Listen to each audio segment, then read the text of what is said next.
Mr. Quinn's recognized to explain amendment number 1. Mr. Speaker, ladies and gentlemen of the House, what is before you is the committee amendment that has been often referred to lately as Emma's Law. And just to give you a little bit of my personal involvement in this, I go to Saxgotha Presbyterian Church in Lexington. I'm going to try it. It's going to be very difficult for me to keep my emotions in check, if you pardon me. But one Sunday morning after New Year's Eve, a huge explosive crash happened right in front of our church. And little Emma Longstreet was going to church with her family and was taken from us by a drunk driver who had multiple offenses. And that tragedy, and the Longstreets are in the auditorium here in the balcony, caused me to become involved in what I consider to be one of the more important bills I've ever dealt with in my career. And that tragedy and others are happening in the state every day. We had also recently a friend of mine, and James Smith, Fire Chief Jenkins, lost his grandnephew of 3 years old to a drunk driver who had been arrested 7 times for drunk driving. That journey caused the Longstreets particularly to raise this issue of having an interlock device on your car after first offense. That debate started at a point in the Senate where the bill was much tougher than what I bring before you today.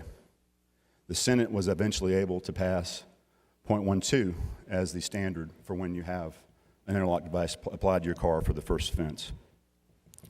During the process, I stand before you as somebody who would be for .08, and I would be for it on an administrative level.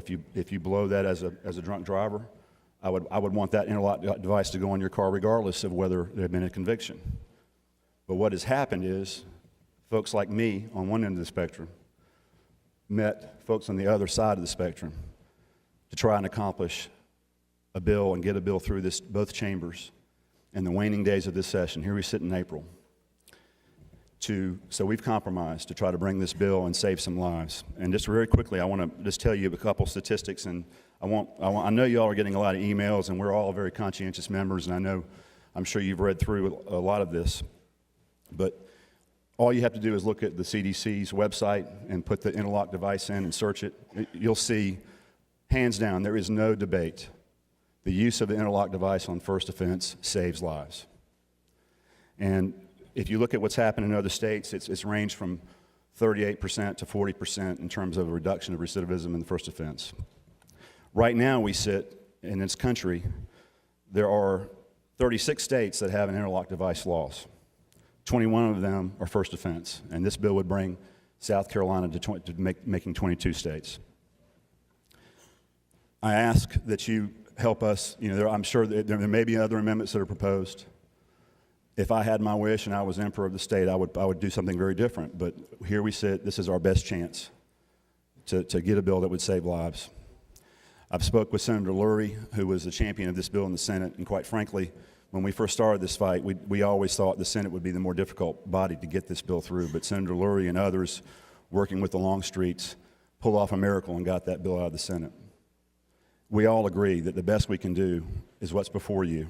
And so what I'm asking is that you adopt this committee amendment and really hold it where it is. And there may be other meritorious ideas that are offered, there may not be. But what I would ask is let's keep this bill clean, get it to the Senate, give Senator Lurie a chance to maybe get this bill to the governor's desk next week and turn what is probably one of the greatest tragedies I've ever personally witnessed into a good thing for the state and save some lives.